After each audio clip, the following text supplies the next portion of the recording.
How's it going, everybody? How hope you're having a great day. Can't wait to get this video started with you guys. Going on, I think this is day 5. I am pretty sure. I think yesterday was day 4, so this should be day 5. I don't know, my days are kind of running together. Day 5 of my 7-day video series. I wanted to do something pretty fun today. For anybody who knows me, I am a huge Disney fan, and that only increased whenever I met my wife. At the time, she was my girlfriend and introduced me to a whole nother level of love for Disney. Let's just put it that way. But something that's been constant throughout my life growing up, my favorite movie of all time is The Lion King. Hands down, nothing even comes close. Nothing even can touch it. Okay, I just love it. And because of that, I wanted to actually do a video on it. And my thought was, there's so much to do in a video on, to talk about with Lion King. I was like, there's so many choices there.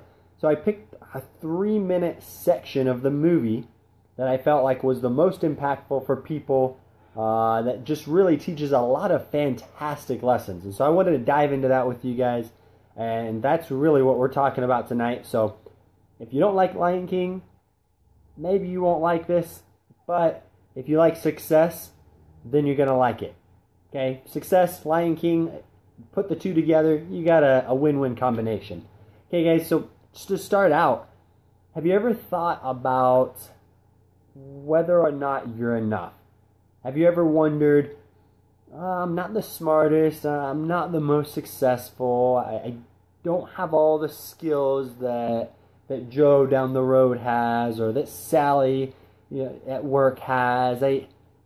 I'm just not perfect. I've messed up so many times in life. I don't know if I can have success. I want to start out by saying there's one thing I can assure you, and that's that you can have success. And that's what this video is on. So guys, no matter where you're at, no matter what's happened in your life, there's nothing that can hold you back from success other than yourself. I mean, I talk to people all the time. They say, oh, I have this issue, I'm in sales and I'm not good. I've talked to 100 people, nobody's bought anything from me. Or you go and you talk to a mom and she's like, you know what, my kids, sometimes they're rotten. They really just get on my nerves. Drives me insane. By the time I get home at night, I am like, I went to the store with them and now I don't even want to see them because I'm so upset with them right now because they wouldn't listen. And I feel like I'm a bad mom. And then you hear people say, oh, I focused so much on my career that I feel like I destroyed my relationship with my spouse. Other people, they feel like, oh, I've made so many mistakes. I've let so many people down. I don't think anybody would ever trust me again. I've let so many people down. I don't even know if I can trust myself. And that's something that I don't even want you guys to think about. Don't ever think that you're so far gone. Okay, and gone is a really bad terminology, but so many people think that. They think, oh my gosh, I've done so much wrong. I've messed up so much. There's no hope for me. Okay, and that's the only way I can say it is I want to refer back to Lion King. The very first quote that just jumps out at me. Everybody who's watched Lion King has probably had this quote jump out at them. And Rafiki, okay, if you don't know who Rafiki is, he's a wise old baboon. He's kind of like the shaman of Lion King. He's super smart. He's awesome. He's super funny too at times. Okay, his quote says, "The past can hurt, but the way I see it, you can either run from it or learn from it." And And that's the way you have to look at your past. No matter what you've done, no matter what mistakes you've made, you have two options. You can run from it or you can learn from it. And how you go forward is how you decide, is the way that you decide. Does it make you quit? Does it make you give up? Does it make you say, it's not worth trying anymore? For the salesman, or do you just stop trying to sell? For the parent, do you stop trying to love your kids? Do you stop trying to become better for them? Do you stop trying to have more patience and trying to raise them right? Okay, do you say, okay, you know what? Husband, wife, you get them. I'm done. I'm finished. Okay, because that's running from it. That's taking your past and that's saying, my past is too much to handle. I can't do it. I'm done. And you run from it. And that doesn't get you anywhere. Because the same way that you handle one problem is going to be the same way that you handle every problem throughout your life. So every time something comes up that pushes you down, and life will push you down. It will push you down over and over and over. But you've got to get back up. The way that you handle one letdown, the way that you handle one failure is how you'll handle every failure if you let that happen. Or on the flip side, you can learn from your mistakes. You can learn. You can say, you know what, my kids were rotten, but I did come off, I yelled at them to start with. Maybe I need to try talking to them, trying to sit down, level with them, see what I can do better. Now, maybe it's a 3-year-old and you can't really level with a 3-year-old all the time, but you understand the point. Maybe there's somewhere that you can improve. Jim Rohn says, don't wish that it was easier, wish that you were better. Okay, in the salesman, going out, you knock 100 doors, you talk to 100 people, make 100 phone calls, you don't make any sales, and all of a sudden you just say, you know what, I'm done. Sales isn't my thing. Go for 100 more. What's holding you back? 100 phone calls, that might take you, if you're taking a while, if you're trying to give everybody your 5, 10, 15-minute spiel, that might take you all day. Maybe a couple of days. But it's a couple of days to try, to learn from your mistakes, to learn from the past. It still hurts, don't get me wrong. I mean, having that headache from your kids at the end of the night, having those failures in sales, having, that past relationship with your spouse that you messed up, it still hurts, but it doesn't mean that you can't learn from it. You can't grow from it. Take that pain and use it as a building block. Use it as a stepping stone to something bigger and something greater. Okay? You've got to take things and learn to use that as motivation to move forward, to go past where you're at. Because you're in one spot when you failed. Now, if you can learn from that failure, if you can learn from that mistake, you've just moved on to a whole nother level. And you probably aren't going to make that same mistake. You can regress, yeah, but if you're learning, if you're keeping that mindset of, hey, I'm not running from my problems. I'm learning from them. I'm going forward. You're not going to keep making the same mistakes over and over. It's a guarantee. If you keep that right mindset, you will continue to grow. A lot of times it can be hard for us to see that, though. It can be hard for us to see the potential to move forward, the potential to grow and to become more. And going back to Lion King again, it was the same thing. So Rafiki, when he said that line, when he said the past can hurt, but the way I see it, you can either run from it or learn from it. He was talking to Simba. Okay, Simba had run away from his problems all his life. He started out when he was young. Obviously, if you've seen the movie, kind of a traumatic experience. His dad dies, and so he runs away from it because he's got a really bad uncle. To keep things simple, he runs from his problems. And he has a life of that. He doesn't have to ever face any issues really that he's got to overcome. And so Simba is at this point where Rafiki's telling him, hey, these are your two options. This is what you can do. And he's really having a hard time with it. Well, you go through the movie some, and Rafiki and Simba kind of have this moment when he's talking, and he says, you know, I know your father. And Simba says, no, you don't. My father, he's really remorseful when he says it. He says, my father died. He's like, I'm sorry to let you know. And Rafiki looks at him and he says, nope, you're wrong.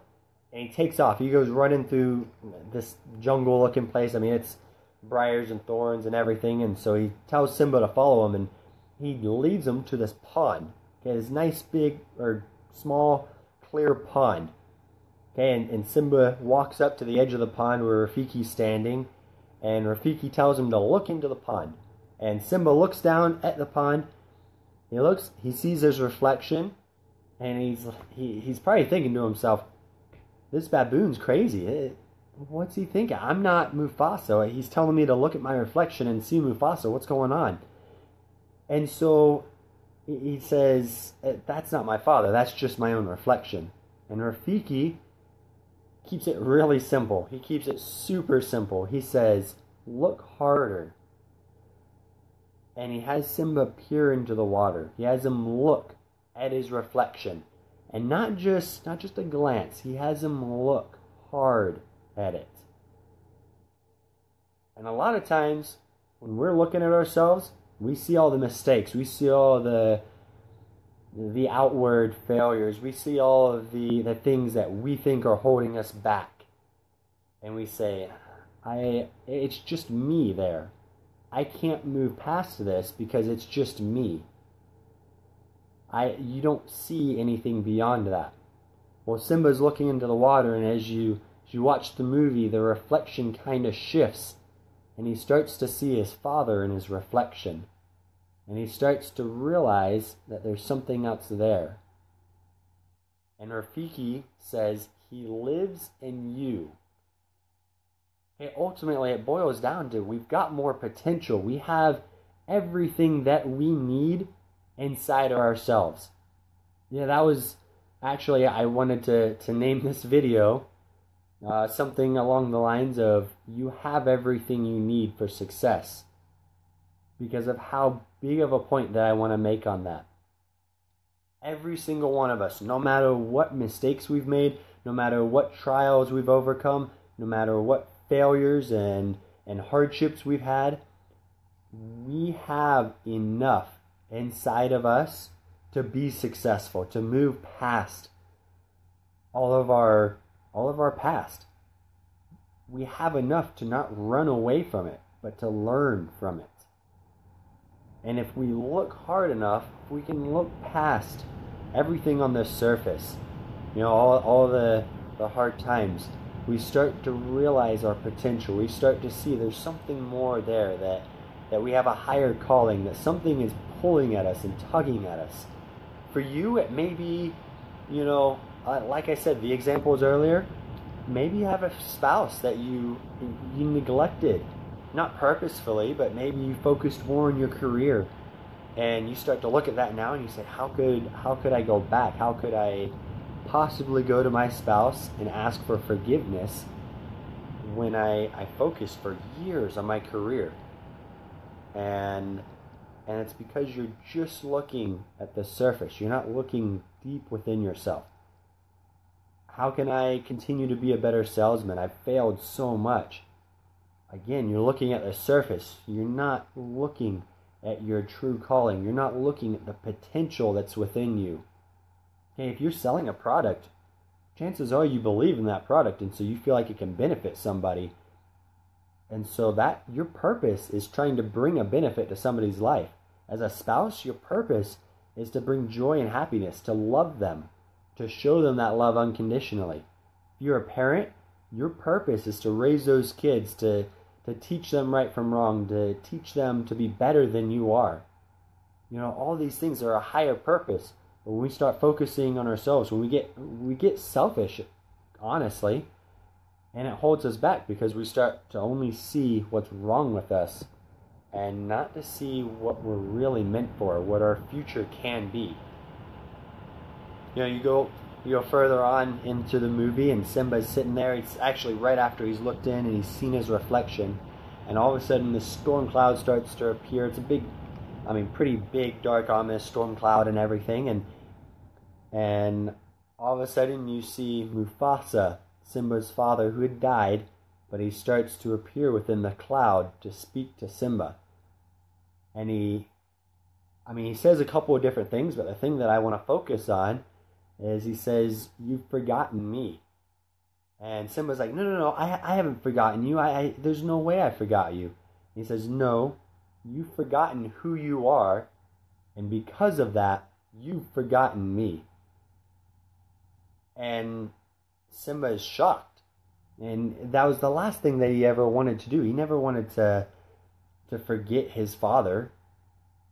And for us in our lives, how many of you want to say, "Oh my gosh, I'm a great parent, I'm a great mother or a great father, I'm a great spouse, I'm great at whatever I do, I'm a great real estate agent, I'm a great," maybe you're in customer service.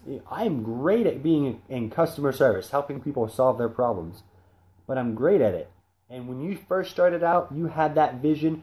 You wanted to help people, you wanted to impact people, you wanted to bring something great to the table. Whatever it was, whatever you felt your calling was, you wanted to bring that to the table. And as you start to make these mistakes, you stop focusing on what you wanted to do and you start to focus on what you've accomplished so far. And you've forgotten who you are. You've forgotten the potential that you have. And it limits you because you're no longer focused on the bigger picture. And it can hold you back from having success momentarily. I want you guys to think about it. I want you guys to really focus on that and not just don't think about your past failures. Don't think about your past mistakes or anything like that. Think about what you want to do. Think about where you want to go, what your calling is. Okay, focus on what your calling is. Remember what it is that you started your path. Whatever your path is, think about why you started that. What joy do you want to bring into the world? What story do you have to tell people? What benefit do you have? What impact can you have? Maybe it's just on your family. Maybe it's just on customers. Maybe it's just on your spouse, a friend, like an extended family member. Maybe it's just your coworkers. Whatever it is, think about what impact you can have on them, and stop focusing on your past. Stop thinking about running from it. Okay, focus on learning from it and growing and becoming more. Okay, that's what it comes down to. There's two options. Hey, I want you to think about who you are. At the end of the movie, Rafiki says the king has returned. And I want you to focus on how you view yourself. Are you the king or the queen of your life? Do you see yourself being that? And before you answer that, think about this and think, are you a follower? Are you going to allow every mistake in your life to hold you back from your potential? Will you allow life to carry you wherever it desires? Are you going to allow life and all of its hardships to hold you back from helping other people, from impacting other people, from becoming who you truly are meant to be? Can you sit idle while you know that the potential you have within you is going to waste?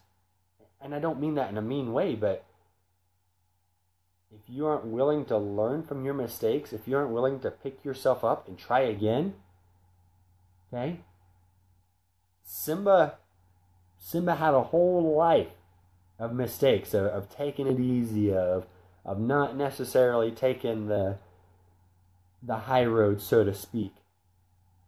And he was still able to look past that. He was able to remember who he is, remember his potential, and what his higher calling was. Okay? And are you willing to do that? I mean, are you willing to run from your past or to learn from it? Are you willing to stand up from the shackles of the past? Are you willing to move past your mistakes and failures to reach beyond what you've done so far? Are you going to say that small thinking isn't who you are? That you're a king or a queen, and that you have greatness within you? That nothing can stop you. Darkness may surround you, and malice may attack you, but you'll be a hope and a light to all those around you. And I can promise you one thing. If you make that decision, if you say, I'm going to learn from my past, I'm going to move past my failures, if you make that decision and stick to it, I can promise you two things. One is that life will attack you. Darkness will rise. Okay? It will surround you, but it won't be able to hurt you. Because you've made that decision, it will not be able to hurt you. And you will be a beacon to everybody around you. People will look to you, and you maybe just in your sphere, you're saying, I'm going to be the best parent ever. But because you're being that best parent ever, people will look to you as a beacon, and they'll say, well, you're doing it, so I can too. You'll find people that feel like they've failed at life, and you'll be able to say, hey, I felt like that too. This is what I learned, and this is what I discovered, and this is where I am now. Let me help you. We all have that potential. We all have the capabilities to help and to impact other people, and I just hope everybody takes the time to look in themselves and to see the potential that they have. Takes the time to realize it within yourself and to hold on to it, to grasp it. Never let it go. And just keep it with you the rest of your life. Keep that focus, keep that vision. And just do everything in your power to accomplish your potential. Thanks for joining me tonight, guys. Have a wonderful night. And hey, go watch The Lion King. It's an amazing movie. There's so much more success principles that are in it. And I could have done 100 different success principles from it, I'm sure. But these were the ones that I wanted to focus on tonight. Hope you loved it. I can't wait to hear from you guys. Have a great night.